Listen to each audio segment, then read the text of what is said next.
IVM.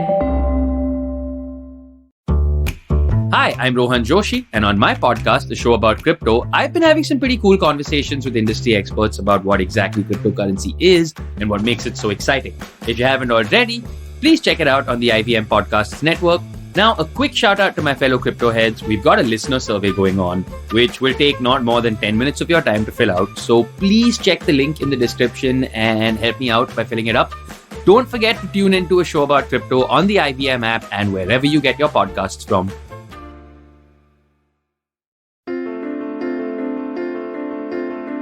This is Storytellers and Story Sellers live on tape. You're listening to me, Vineet Kanabar, and this is the IBM Podcast Network. On this show, every week, we talk to people from entertainment, right? Whether it's folks who are in front of the screen or folks who are creating for the screen or folks who are putting the business side of things together or the technology side of things together. Every once in a while, we get an episode where we talk to someone who is out and out a creative individual, right? Someone who interprets the world in an interesting way and puts it out in different kinds of content formats, right? Now, content is a strange word to use, but that's what they do. It's someone who's got creative output coming out in different formats. And today we're talking to someone who's exactly like that. In fact, I read an interview of the guy I'm talking to today, and he said, I don't think of what I do as a job. It's just art being put out there in the world. And I love people who back themselves to have the ability to interpret the world creatively for us around them. I'm talking to Uzair Merchant today. Now, let me quickly introduce Uzair before I bring him in. Uzair, I'll find out by talking to him how much this is true, but Uzair is the first Indian Hollywood production designer, like the first Indian guy to be a Hollywood production designer. Am I saying that right? Pretty much, yeah. That's amazing, right? But not just that, Uzair is also a filmmaker. He's also creating different art in different forms. But the reason why that triggered having Uzair on the show today was someone reached out to me and said, hey, there's this guy who's making an NFT music video. And I was like, I've got to have this guy on the show to tell us about that. So with that mouthful of an intro, Uzair Merchant, welcome to Storytellers and Story Sellers. So glad to have you on here, bro. And excited about the stuff we'll talk about. Yeah, thanks for having me, Vinny. This is great. Thanks for putting this together. I'm really, really glad to be on this show for more than many reasons. One, I've also checked out what you guys do, which is awesome. So congratulations. Thank you. More than 100 episodes, right? More than 100 episodes, right? Absolutely. That's pretty cool. So I'm really happy on the other side because what I've done over my career currently, which I still think is, just getting started, is kind of build creative bridges. And that's kind of been the entirety of what I do, why I do, how I do, is building creative bridges. I think there's no other way for humanity to function because whether we like it or not, we're always doing it. Absolutely. Yeah. You asking me the question of one of the first Indian production designers. Yeah. The reason we would put out as not the first and one of the first because, living or dead, we don't know. Mm-hmm. But from the records that we have, and I even spoke to the guild in the States, I actually reached out to them saying, hey, this is my name. This is, what we're trying to do. And, I've been told this. Is this true? And so they, dug up their own research guides as well. And they really didn't come up with anything concrete. That's insane. And it's so cool that you actually went to the extent of verifying before putting it out there. Love it, man. Well, yeah, because like I said, building creative bridges means, we got to do, the intention is you got to do it with an honorable mind. It's Absolutely. not, I don't care about what I am physically trying to do myself because, as artists, we do what we do. You can't please everybody. It's impossible. But at least when you do something out there, there's a certain integrity that you want to do it with, right? So I'm like, okay, if we're gonna push this creative bridge, let's do it the right way. So I'm like, hey, can you guys do your research? Because we haven't come up with anything.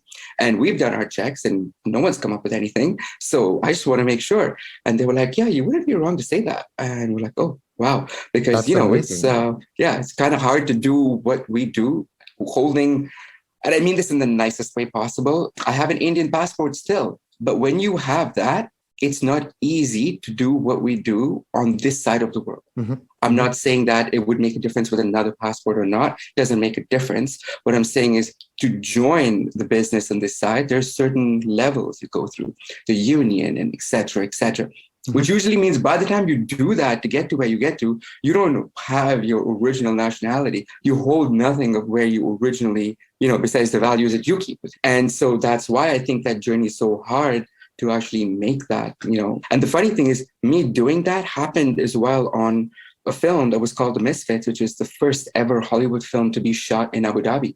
So It was the first full ever, kind of production. So a few things happen with small projects sometimes, which, can be a little booster, which is cool. I love it. I mean, so pertinent that you talked about the difficulty of doing what we do there in a foreign land, in the context of building bridges, right? I mean, if you build enough bridges, chances are you now belong to another place, or you surround yourself with folks who are from another place. Let's get talking about that at the top of this episode, which is, how did that happen? How did you get to be part of such great projects? And some of the films that you've done, been part of, there's Skyfall, there's The Misfits, a bunch of others, there's a whole list, there's an IMDb page I went through for a bit as well. And it's super impressive, man. And thank you. It's super impressive, in part, of course, because of the level of skill that you must be at to be part of such massive productions, but also in part down to what you said, right? It's so rare, it's almost impossible to break through in this space. But here we are. How did that come about? What was that like when it happened? Okay, so I'm gonna pivot a little bit on your question, but I'm gonna answer your question. But to understand the answer to the question, there's a very important thing you have to ask yourself, Vinny, right? And I do this with a lot of people, and they're usually like, "What?" But you'll understand why. In this life, what we're living currently, you need to understand that we're spiritual beings having a human experience, not human beings having a spiritual experience. If you begin the conversation on that line, now everything forward will now make sense. Okay. Sure. The reason is most people set out with certain intention, and that's the true cause of everything.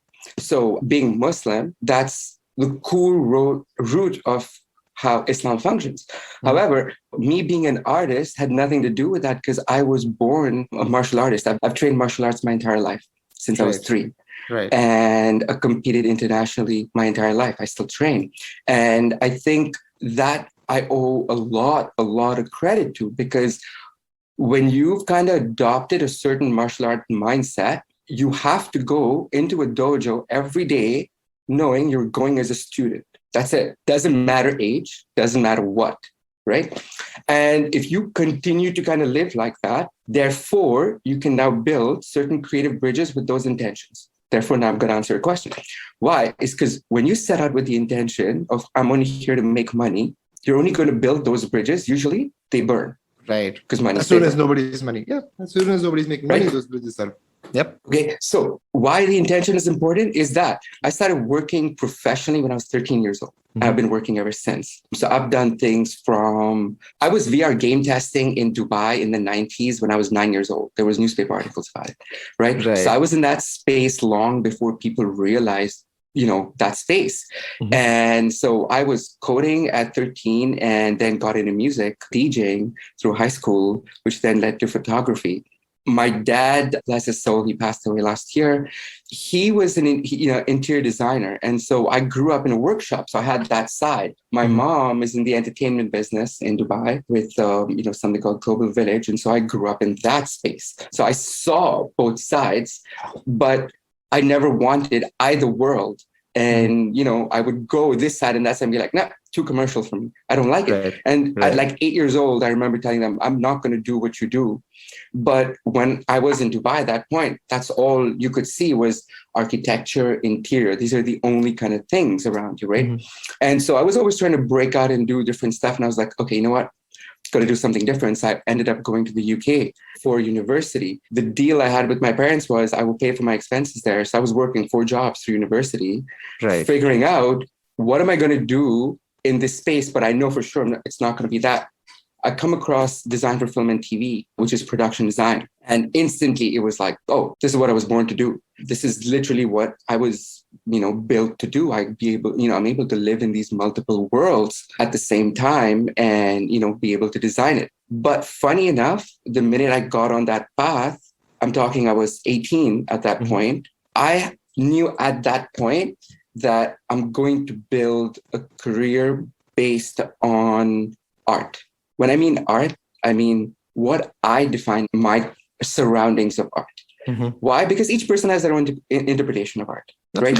And so I ended up joining this course, Design for Film and TV. Remember, I was the only Indian person in about 2,500 people in 2-3 years. Oh, wow. Only, right? So I've always been that person. I've always been the only brown person around. And funny enough, I ended up repping that course. And I give a lot of credit to my professors there who we still speak back and forth as of even last week. I sent across some stuff to one of my professors. And I remember it was one of the summers, my professor came to me and he's like, Uzi, you keep talking about film, but are you going to make any? And I'm like, yeah, I really want to. I have no idea. But, this is a design course. So here we are designing everything of film. And then I remember that spring, he comes to me with a camera, rented out on his name, which is just a Panasonic Handycam. And he goes, it's 3,000 pounds. Don't break it. Go make your film. Wow. I was like, oh, here we go. And so that was my first short film I set out to make. And at that point, and this is what I'll tell you about intention. This will make you understand a lot about my thinking process. So my first short film, I decided I'm going to make a trilogy over 16 years of 3 films of 5 minutes each, all asking the question of life in my own way. So it's called the Lines Trilogy. The first film I made in Nottingham was called In Between Lines, which was about comparing roads to people. And so we went to, a few festivals in the UK, and I won a couple of small ones that time. And I was like, oh, this is something I can push. Right. Fast forward, I go back and continue doing what I'm doing with design and all of that, right? I moved to Vancouver a few years ago, and I finished working on Deadpool. And then I went out going, oh, it's time. 7 years in. And so picked up my iPhone SE, which was this crappy iPhone, right? 2 actors, and went out and shot this film called Chasing Lines, and then we went to about 23 festivals around the world, won 14 of them. It's now on Amazon Prime. Right. And we got a deal with Sophie TV. So it's on like 18 million Samsung TVs. And it was all shot on an iPhone. And that was the second bit, right? And so the second bit, Chasing Lines, was about understanding that journey. And then 4 years from now, I'm going to make Beyond Lines and then present it as 16 minutes of film over 16 years. But you can understand that journey was about that intention. I didn't set out to, I'm going to go do something to win awards or make money or whatever. The idea was I'm going to go chase this intention of why do we do what we do on a daily basis? I'm just trying to dig to understand. So funny enough, that kind of journey led me on that path. How I can work it out is because I had a rule that I stuck to myself for 13 years now. One for love, one for money. Right. That's a good rule. You got to you got to do one for love, one for money. And at that point, now you'll understand why I told you everything that I told you. 10 years into doing what you're doing, when you have to ask yourself how much you love what you really, really do, is when someone tells you you have to step 5 positions back 10 years ago just to prove yourself all over again. Right. And at that point, 90% of the people have an ego to go, oh, but I've already paid my dues. Why should I go back? Right? I didn't. That's the difference. I genuinely don't care about titles or designations. It's because when you can add creative value to something, a title cannot hold that back. An idea is an idea. Implementation of that idea is working that idea out, right? But it really doesn't matter to me of what that title is. So usually, irreverence. I let my crew choose, right? I just let them choose. Love it. Bunch of things there, man. I mean, what a way to start this off. Don't go anywhere. We'll be right back after these messages to continue my conversation with Uzair Merchant. $100. That's all it takes to begin your journey with Bitcoin and Ethereum. No, really. With CoinSwitch, you can start investing in over 100 cryptocurrencies with just 100 rupees. On top of that, there are 0 charges for deposits and withdrawals, so you can trade, buy, sell, however and whenever you want. All of this, plus their extremely intuitive interface, makes CoinSwitch the perfect app for beginners in the crypto space. But don't take my word for it. Just download CoinSwitch for free and try it out for yourself. If you'd like more information on cryptocurrencies, tune into A Show About Crypto with me, Rohan Joshi, my new adventure on IBM Podcasts. CoinSwitch, kuch to badlega. And we're back. This is Storytellers and Storysellers with me, Vineet Kanabar. I'm talking to Uzair Merchant about making the world's first NFT music video and much, much more. Very interesting conversation. I love the fact that till you figured out what you wanted to do with all your influences and all the stuff that you've been exposed to, you threw yourself in many things. You explored things from the inside out, learning how to do them, whether it's the art, the architecture, the music, the DJing, the coding, technology, so much more, right? But then when you found what it was that seemed like the it thing at that moment, you went ahead and then you studied it and you learned about it, and then took the next logical step, which was applying all of this learning, all of these influences into putting out something in your creative voice, right? And giving yourself a very interesting, very challenging sort of starting point with the Lions trilogy. There's so much to unpack there, and you when you say it, it sounds so simple because obviously hindsight is 2020, and I'm sure there were difficult moments and there were difficult decisions and sacrifices and all of that, right? But I think the fact that you're able to look back at your creative work for the last 15 years and draw this sort of clear line necessitates the presence of clarity. And I think that's really important. And something that I've seen come through with a lot of people who are very driven by a higher output, right? May not be driven by money or may not be driven by fame, so to speak, right? But driven by a sense of achievement that has a higher degree to it. Right? And it's very interesting for me as a podcast host as well to sort of see these similarities in people. It's almost interdimensional if you really think about it. Right? Like I had one conversation in another timeline somewhere where someone said something that seems very, very similar. Like, for example, I was talking to the guys who run global esports. There's this two guys who run an esports team in India, and they sounded exactly like you, right? Self-assured. They knew what they were doing. They started very early as well, knew what they were doing, and sort of can draw a straight line to where they are today, starting with certain instances in or moments in their life. Let me ask you this. I think we've given our listeners a great sense of how you think and what's important to you. Rarely ever do we start a podcast conversation saying we're spiritual beings having human experiences, and that'll stay with me. Tell us about Black Rose. I mean, I was reading the press kit and the stuff that's been written about it. It's won awards for screenplay. It's won awards now for the production itself. I'm pretty sure the music is doing phenomenally for that TV show as well. And now you got this NFT music video, which we will talk about in a second. But tell us about Black Rose. It's a deeply personal story from what I gather. It's something that seems to be catharsis of a lot of stuff that you've put out on screen. Tell us about Black Rose. Yeah, man, thanks. Yeah, Black Rose is close to my heart for more than many reasons. Like I said, again, it's about, I take it back to the mindset of, being a martial artist, right? Mm-hmm. When you go through adversity, you have two options. Usually you acknowledge adversity or you understand that it's time to grow. Most people never look at it's time to grow for adversity because at that point, they're too lost in it. Black Rose is the byproduct of all of that. So 2019, 2020 was probably the hardest years of my entire life. Went through insane things through my personal life. And, speaking of my father, he went through a cardiac arrest that left him in a condition of completely immobile. So he was about, 85% with brain damage, couldn't talk, couldn't speak, couldn't move. And there I was in the middle of a job in Saudi Arabia, got the call with the government, took a flight, and instantly everything changed overnight. So 4 months in, I'm now flying him from stretcher from Dubai to India. And, I'm sitting on this flight going, I have no idea where this is going to take me.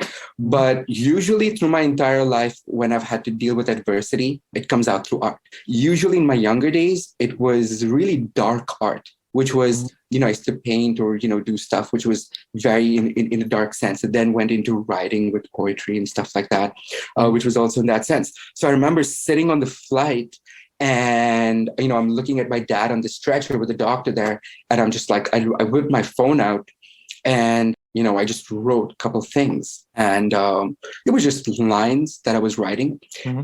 That's it. Next thing, I'm sitting down in India, the lockdown hits in and I'm like, okay, I'm going to take that and start creating because, hey, my dad was the reason I started watching films in the first place because he was a crazy Hollywood fan. Crazy, right?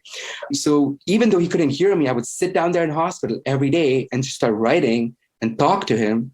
I know I can't get an answer out, but I would just talk to her and started writing. And what I did is, it's funny, but I went back literally into a university mindset. And I said, okay, I'm going to write a course of how to write a TV show. So I wrote a course of how to write a TV show, took my own course, then wrote my TV show, Black Rose, and then sat in lockdown for 8 weeks and designed the entire thing, 35 pages, with the entire production design, top to bottom, did the entire Bible out. And I'm like, okay, let's see how it goes. And I put it out to a couple of festivals, and I'm like, oh, okay, we won a couple of awards there. I'm like, okay, cool. At that point, I'm still not back in Vancouver. And I'm like, okay, this is going to pick up. So one of the producers that we work with, her name's Maxine, and her and I spoke. So she was on Fast and Furious, and, she did Kung Fu Yoga, and she was on Misfits as well. She's a good friend, old mentor. And so she's like, Uzi, this is really, really cool. I'm like, okay, cool. So I come back to Vancouver, and I went through a pretty crazy time, went through a divorce and all of that stuff at that point. And then there I was sitting down going, I don't know when I'm going to see my dad next. And I was going through a phase of being able to talk to him every day while writing, but I'm not getting an answer. So I'm like, okay, I need to find another way. So I started going to deep meditation and found a way to somehow kind of communicate with him in my own way. At that point, I'm like, you know what? I'm going to document that process. What is it to be like trapped between two sides? There comes Stardust, the song. So I'm like, okay, I'm going to go out and make a song for Black Rose, and it's going to be our official soundtrack, but we're going to do it differently. I'm going to go take something that exists right now with my story and bring it into my creative. Right. So I wrote a story so that's what the music video is about. It's basically a love story, but the love story of the music video is about how someone passes away, but kind of comes back in a way to alter this person's life in some way, which is kind of what I saw my mom almost longing in some way, right? And so I'm looking at that going, well, I see what is needed, but I don't know if it's going to happen. So I'm going to go make it happen in my own way. Right. So I'm like, okay, what am I going to name this? And, so I read the Quran a lot because I've been writing this book where I went through research of reading the Bible. I read the Bhagavad Gita, I read the Torah, the Tao Te Ching, and started breaking down these religious books for a book that I'm writing for the last couple of years called Are We Living in God's Head? It's breaking down the science of consciousness to understand what kind of form or entity exists that we're part of, that we think that we're so great, but actually we're nothing but a grain of sand. So I've been exploring that. And so one of these things I'm reading and come across this line saying, from dust we come and to dust we go. And so I started researching that and found there is actually, Carl Sagan and all these guys talking about this, referencing to this. And I'm like, well, this just makes it right. Now, as I'm doing that, my dad passed away in production while we're doing that song. And so there we're sitting with these 3 artists, Arrow, who's from Vancouver, and also one of our producers on the song, and Sean and Kelowna, and myself. And at that point, I'm like, the song's missing soul. We don't have soul in it. And now the soul's gone, right? And so I'm like, the soul's gone. So I got to, reach out to this old friend. His name is Salem in Dubai. And he's one of the first Emirati Arab hip hop artists, right? And so I reach out to him. I'm like, hey, bro, listen, I'm doing this. This is the exact experience I've gone through. And this is what I'm writing about. And I'm trying to do this. And I'm shooting this all on an iPhone. I think this is going to be pretty cool. And he goes, yeah, I'm in. And so he writes me these insanely awesome lines. I give him like a little breakdown of, okay, this is what I want you to go for. And then he writes these 5 lines that literally talk about the soul in Arabic. And it's really beautiful. And that's what kind of tied it in. And right after that, I was on the TV show Superman and Lois. I did 15 months, did the last 2 seasons. And so one of the directors, James Bamford, him and I started talking. And instantly we clicked. It's almost like I know him from another time. It's crazy because I told my friend before joining the show, I think I'm going to find the director for my show on this show. I have no idea why. And that's exactly what happened. And then James came on board and one thing led to another. And, we went out, produced Stardust in 2 countries between Dubai and Vancouver in the pandemic on the iPhone. And processed the entire thing. And here we are just coming out with it. How did it get to NFT? Right after we produced it, I'm sitting down going, I'm going to convert this into this model. But I have no idea how. I'm still playing with the idea. And I'm at the gym talking to a gentleman who's standing in front of me who I've just met in the sauna. His name's Jeff Lau. He's funny because he's the producer for Kung Fu Hustle. You know the film Kung Fu Hustle, right? Right, of course. Right. And I had no idea. And we're talking in the sauna, and he's like, "You remind me of me when you were young." And I'm like, "Oh, really?" And he starts talking, and we're in the sauna, and I'm like, "Yeah." And he's like, "Yeah, I'm retired." And I'm like, "Really? I don't think you're retired. Can I tell you something? You're not retired." And he's like, "I just told my wife that." And this is another person hearing me talk about what I'm doing. Right. And he goes, "Hey, did you say you're doing like film with like NFT stuff?" And I'm like, "Yeah." He goes, "Hey, we're actually looking to partner up with some filmmakers. We should meet." And so his name's DH Kim, and his company's called FinHaven. And we met and we spoke for 6 hours, and we met a couple of days back to back, and then it was just instant. Next thing you know, a couple of weeks later, he goes, "Hey, I'm doing a private equity investment forum in Vancouver. Would you like to present your entire thing?" And I'm like, "Well, I've been waiting for 13 years. Yeah, hell yeah." So we put together a presentation. Me and Bam sat for nights and nights. And we did this presentation. The feedback was really, really awesome. And, I went and gave my notice in Superman. And I was like, "Hey, guys, okay, sorry, I've been here a couple of seasons, but, my rule, one for love, one for money." So I did what I had to hear. It's time to go and do this. So here we are in that midst of that process of trying to do something that's never been done before. Love it. Now, the two things that I want to pick at about the song and the music video. First of all, it's with FinHaven, it's an NFT that's now also a security, right? It's a bit more complex than it already was. How did you get your head around that, man? I had to it's like taking a degree in over a weekend. That's literally what I had to do. I was sitting down studying stuff over a weekend. So NFTs in basic terms, actually very simple, right? I explain it to people in like, hey, you walk in through an aisle of cereal at a supermarket. Think of each cereal box as a different product, right? Each one has a separate barcode. That barcode is a smart contract. Without that barcode, the product doesn't exist. That's makes it an NFT. It's a non-fungible token. You can exchange churros for Rice Krispies. Awesome. The securities part is where DH and, is his mind, where he does his magic. So he has a long background with mining and, stuff like that. And so he goes to me, "Uzi, I was building this universe, like I said, from university. But I just never knew we could put it this way." So when I explained to him, "Hey, I've been building this universe with multiple films that I've written, designed, they all connect in a game. Each character can now be a commodity that then gets translated into this, because what you're describing is a security, right? That's how you're going to raise money." I'm like, "I don't know. Is it?" And he goes, "Yeah, it is. No, that's what it is." And then he goes out to explain to me. So in the sense, it's very simple. What we're doing is this is going to be put up as an NFT, the whole music video. The hash of it is going to be put into a cold wallet. It's going to sit in the bank. And then we're going to sell it to an investor or multiple investors. Basically, they become one of our exec producers by owning a song. Right now, we're going to do 8 songs in the album. Each one going to be a different collaboration with a different language artist. Right. And with each sale, the way we've set it up, and this is the beauty of the sale, the entire crew has a piece of the entire sale. Right. Every single person in it. Plus, it's resellable by the owner. So they get money, so does the crew. But there's 2 parts that go, a certain percent that's allocated to a charity fund with every song, and then a certain percent that goes to another artist to go and make their music.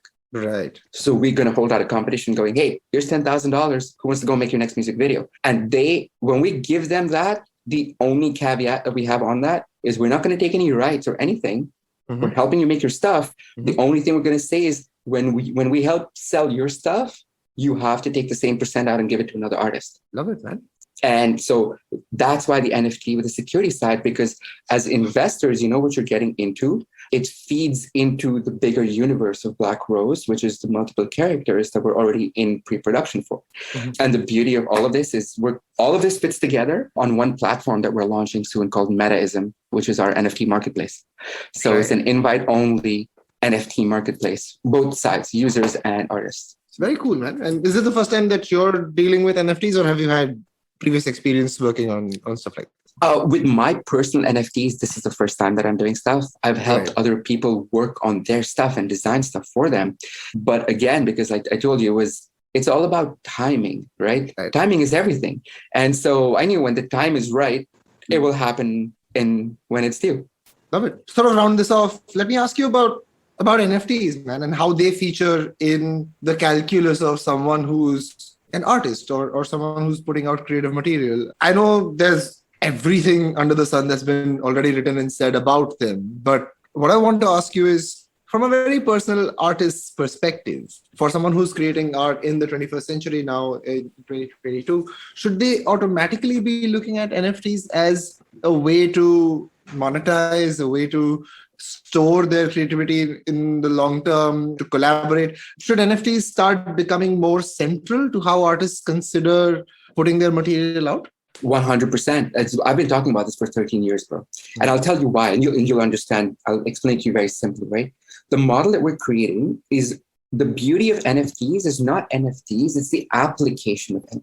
The problem is not to understand NFTs because like, oh yeah, make it an NFT. Sure, you can turn something into NFT, but it can be sitting there, right? Application of it. Why is it so important in the way you use it? Now, do we already use it in a way? Yeah, we do. Look at Shutterstock. Look at any of the website that you buy things from, right? It's basically copyright stuff going up. Now, usually when you click it, there's an option that says you're clicking certain rights to use this and you're buying rights to do this. So in the process of what we've been doing, this is not new. This entire process is old. Why is it important? The application of artists and what is possible next. And that's what we're doing with this platform. I'll tell you how. Imagine you're watching a James Bond film. Right now, the next phase of filmmaking is interactive filmmaking. So with Black Rose, by the way, we're going to make it interactive. So users will be able to choose certain endings, and which will convert into the game. Now, imagine you're using that, and we have put out while shooting a memo saying, "Hey, artists, submit your stuff," right? And you can get featured in the next James Bond film, for example, right? And we put a bunch of stuff. Now you're watching this James Bond scene. You're in the car with James Bond. You pause. You have two options: open the door or pull the handbrake. Right there, he's wearing a watch. It's a really nice hoopla. You can buy it for $100,000. And in the back, there's a painting that you can also buy because it's an NFT. That painting happens to be a kid from Syria. Now that painting just became worth $10 million because it's, why? Right next to James Bond. Overnight, you can break that boundary. Can you imagine how many generations it would take for a family like that to even see light of day, to fund like that? How many people in between, just because they don't have a degree or a lawyer, would eat money before they even saw light of day of that? Instant, overnight, change. The beauty of the artist is put out art, and if someone likes it, they're going to buy it. And that way you're protected, right? As an artist, because everything that you make, you can not only protect yourself, but now collaborate with someone. Vinny, tomorrow you make a painting and I like it, and I'm like, hey, I want to add something on this. I have a really cool idea. Instead of stealing it, I'm going to buy it from you, or I reach out to you saying, hey, we can collaborate on this NFT. That way you're safe. We never met, but there's a smart contract protecting both of us, and both of us are getting payments out of it. I think it's something that every university should adopt to teach students, protect yourself, because otherwise no one's going to teach you how to. Absolutely. Words to live by for art schools all over, man. I think better understood this technology is, the bigger the scope for your artwork, I think, in the current world, and especially with technologies like the metaverse coming through, with more digital calling physical, it's going to be the way that art gets consumed and art gets applied and artists can collaborate. I think you're spot on about how you described that. Let me ask you this as we round this off: where does Black Rose come out? When does it come out? Where can people watch it? What's that look like? So for now, Black Rose is available on Amazon. We released it as a graphic novel initially. So it's available to buy, the book.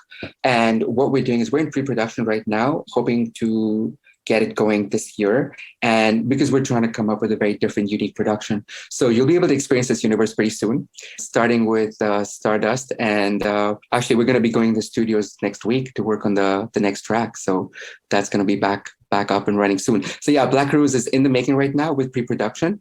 And what we're doing is we're creating assets for the game and the film at the same time in a very unique way, because I'm NFTing the entire model. Right. So yeah. Sounds very exciting, and I'm looking forward to when it comes out. In the meanwhile, if you want to check out Black Rose, it's available on Amazon. Like Uzair mentioned, get the graphic novel and wait with bated breath for the rest of the universe to come through.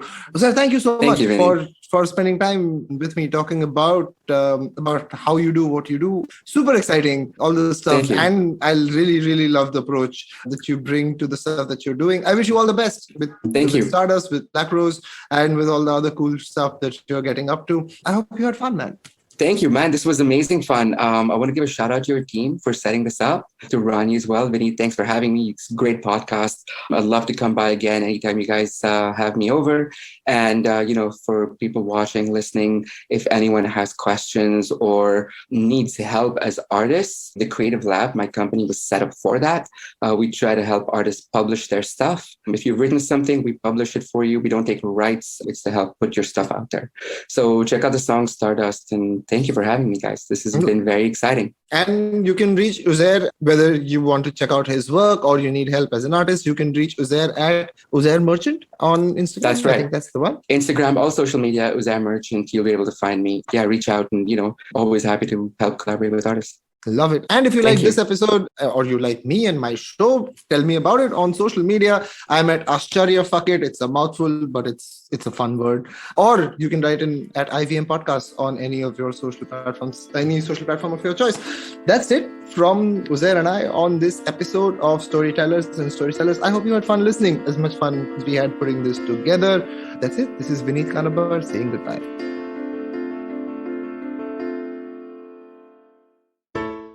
Hey everybody, it's been another great week on the IVM Podcast Network. On The Habit Coach, Ashton talks to endocrinologist Dr. Altamaz Sheikh. They discuss the various triggers for thyroid diseases and ways to keep our bodies safe from hypothyroidism. On Misconduct, we meet Unni Yarcha, legendary warrior of Malayalam literature. Rangvi and Nisha tell us how she took revenge against the man who killed her brother. On Press Decode, Sarah Bagda and Prafulla talk about illegal immigrations with reference to the Indian family that died while crossing the US-Canada border. On Ikka Economy, Abhinav and Dr. Junjunwala discuss the MSP farm law and its repercussions. And on Say No to Drama, Chetna tells us how we can make peace with the bad habits we just can't seem to quit. Also, just one quick announcement for everybody. We would like you to check out the new version of our Android app. It's available on the Play Store. It's a really interesting take on how to listen to podcasts. Do give it a look and let us know what you think. We're open to feedback on all of our social media channels. We're IVM Podcasts on Twitter, Facebook, Instagram, and LinkedIn. Also, do remember, if you're enjoying this show or any of our other shows for that matter, please do tell a friend. Word of mouth really does help. And don't forget to rate us on any of the platforms you're listening to us on. And you can also check us out on YouTube. And we have a number of channels there at ivmpodcast.com/YouTube where you can take a look at them. And finally, we'd like to thank our sponsors this week, Bank of Baroda and CoinSwitch Kuber. Thank you so much for making this possible. Namaste, this is Cyrus Brocha. I am part of the government cancel culture program to remove rubbish off all the different streams available. So what we have is all the collected rubbish we put together on our show. It's called Cyrus Says. It's on IVM Podcast. You have to watch it and listen to it. It's on our app. It's on our website. It's on the YouTube channel. It's on Facebook. There are many different ways. Don't bother me and ask me how. You have to find out. We talk to different personalities. Many of them are known. Some are just people we meet downstairs and invite them up for chai. But the point is, it's fun and it's very therapeutic. So please join in and listen to Cyrus Says.